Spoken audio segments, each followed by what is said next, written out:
My dear fellow citizens, Namaskar. It gives me great pleasure to greet all the people of India living in the country and abroad on the eve of the 74th Independence Day.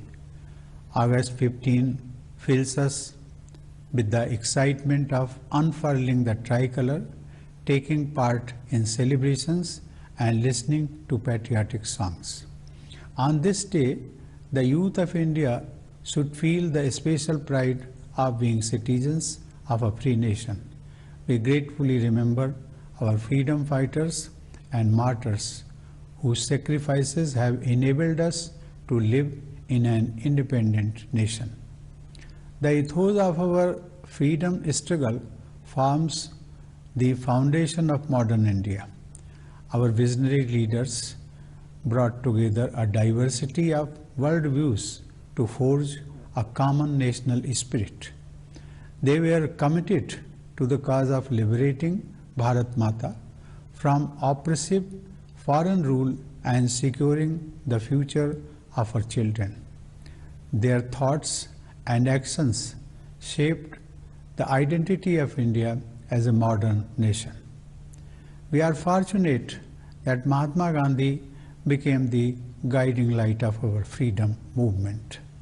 As much a saint as a political leader, he was a phenomenon that could have happened only in India.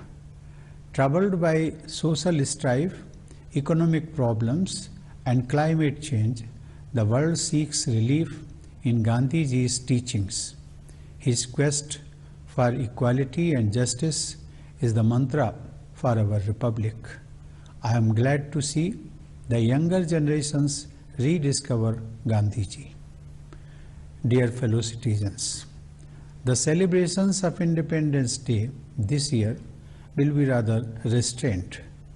The reason is obvious.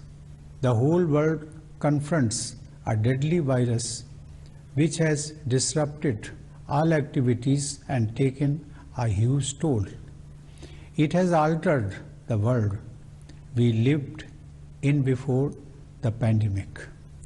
It is very reassuring to note that the central government, while anticipating the tremendous challenge, responded effectively and well in time. For a country so vast and diverse with high population density, meeting this challenge requires superhuman efforts. All state governments took measures in accordance with local circumstances. People also supported wholeheartedly. With our committed efforts, we have succeeded in containing the magnitude of the pandemic and saving a large number of lives. This is worth emulating by the wider world. The nation is indebted to doctors, nurses, and other health workers who have been continuously on the forefront of our fight against this virus. Unfortunately, many of them have lost their lives battling the pandemic. They are our national heroes. All corona warriors deserve high praise. They go much beyond their call of duty to save lives and ensure essential services. These doctors, health workers, members of disaster management teams, police personnel, sanitation workers, delivery staff, transportation, railway and aviation personnel, providers of various services, government employees, social service organizations, and generous citizens have been scripting inspiring stories of courage and selfless service. When cities and towns go quiet and roads are deserted, they work tirelessly to ensure that people are not deprived of health care and relief, water and electricity, transport and communication facilities, milk and vegetables, food and groceries, medicine and other essentials. They risk their own lives to save our life and livelihood. Amid this crisis, Cyclone Amphan hit us in West Bengal and Odisha. Concerted response of disaster management teams, central and state agencies, and alert citizens helped minimize loss of life. Floods have been disrupting lives of our people in the northeast and eastern states. Amid such onslaughts of disasters, it is gratifying to see all sections of society coming together to help those in distress. Dear fellow citizens, the poor and daily wage earners are the worst hit by the pandemic. In order to support them through this phase of crisis, virus containment efforts have been supplemented by welfare interventions. By introducing Pradhan Mantri Garib Kalyan Yojana, the government has enabled crores of people to earn their livelihood and mitigate the impact of job loss, dislocation, and disruption caused by the pandemic. The government continues to extend its helping hand through a number of initiatives supported wholeheartedly by the corporate sector, civil society, and citizens. The needy are being given free food grains so that no family goes hungry. The largest free food distribution program in the world has been extended till the end of November 2020 to provide succor to about 80 crore people every month. In order to ensure that migratory ration card holders get ration anywhere in the country, all states are being brought under the coverage of One Nation, One Ration Card scheme. Committed to taking care of our people stranded anywhere in the world, the government has brought back more than 10 lakh Indians under the Vande Bharat mission. Indian Railways has been operating train services in these challenging circumstances to facilitate travel and transportation of people and goods. Confident of our strengths, we reached out to help other countries in their fight against COVID-19. In responding to calls from countries for supply of medicines, India has once again shown that it stands by the global community in times of distress. We have been at the forefront in evolving regional and global strategies for an effective response to the pandemic. The overwhelming support India got at the elections for the non-permanent seat of the United Nations Security Council is a testimony to the goodwill we enjoy internationally. It has been the tradition of India that we do not just live for ourselves, but work for the well-being of the entire world. India's self-reliance means being self-sufficient without alienating or creating distance from the world. It implies that India will continue to engage with the world economy while maintaining its identity. Dear fellow citizens, the world now realizes what our sages had said long ago. The global community is but one family, Vasudhaiva Kutumbakam. However, even while the world community needs to fight together against the greatest challenge before humanity, some in our neighborhood tried to carry out their misadventure of expansion. Our brave soldiers laid down their lives defending our borders. Those worthy sons of Bharat Mata lived and died for national pride. The entire nation salutes the martyrs of Galwan Valley. Every Indian feels grateful to their family members.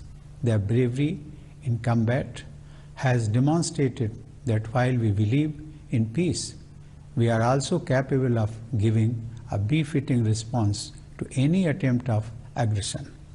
We are proud of the members of our armed forces, paramilitary forces, and police personnel who protect the borders and ensure our internal security. I believe that in the fight against COVID-19, life and livelihood both are essential. We have looked at the current crisis as an opportunity to initiate reforms to revitalize the economy for the benefit of all, especially farmers and small entrepreneurs. Landmark reforms have been introduced in agriculture sector. Now farmers can have barrier-free trade and get the best price for their produce anywhere in the country. The Essential Commodities Act has been amended to remove certain regulatory restrictions on farmers. This will help raise farmers' income. Dear fellow citizens, we have learned some tough lessons in the year 2020. The invisible virus has demolished the illusion that human being is the master of nature. I believe it is still not too late for humanity to correct its course and live in harmony with nature. The pandemic, like climate change, has awakened the global community to our shared destiny. In my view, human-centric collaboration is more important than economy-centric inclusion in the present context. The greater this change, the better it will be for the humanity. The 21st century should be remembered as the century when humanity put aside differences and collaborated to save the planet. The second lesson is that we are all equal before Mother Nature and we primarily depend on our fellow residents for survival and growth. Coronavirus does not recognize any artificial divisions created by human society. This reinforces the belief that we need to rise above all man-made differences, prejudices, and barriers. Compassion and mutual help have been adopted as basic values by the people in India. We need to further strengthen this virtue in our conduct. Only then can we create a better future for all of us.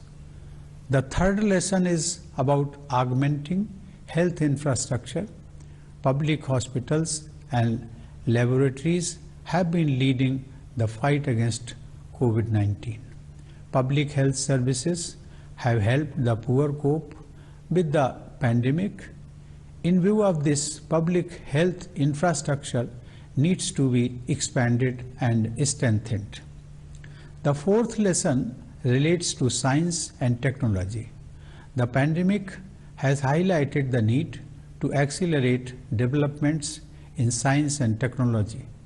During the lockdown and subsequent unlocking, information and communication technology has emerged as an effective tool for governance, education, business, office work, and social connect. It has helped meet the twin objectives of saving lives and resumption of activities. Offices of the Government of India and of the state governments have been extensively using virtual interface to discharge their functions. The judiciary has been conducting virtual court proceedings to deliver justice. In Rashtrapati Bhavan also, we have used technology to conduct virtual conferences and carry out many activities. IT and communication tools have promoted e-learning and distance education. Work from home has become the norm in many sectors. Technology has enabled certain establishments in government and private sectors to work overtime to keep the wheels of the economy running. Thus, we have learnt the lesson that adoption of science and technology in harmony with nature will help sustain our survival and growth. These lessons will prove useful to humanity. The younger generation has learned the lessons well, and I believe that the future of India is safe in their hands. These are difficult times for all of us, more so for our youth. The closure of our educational institutions would have caused anxiety among our girls and boys, casting a shadow over their dreams and aspirations for the time being. However, I would like them to remember that these difficult times won't last, and they should not give up working for their dreams. The past is full of inspiring examples of exciting reconstruction of societies, economies, and countries after such devastations. I am sure that our country and youth have a bright future. With a view to providing futuristic education to our children and youth, the central government has decided to implement the National Education Policy.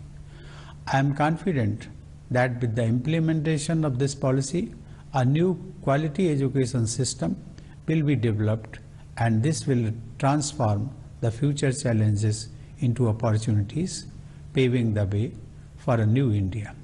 Our youth will be able to freely choose their subjects according to their interests and talents.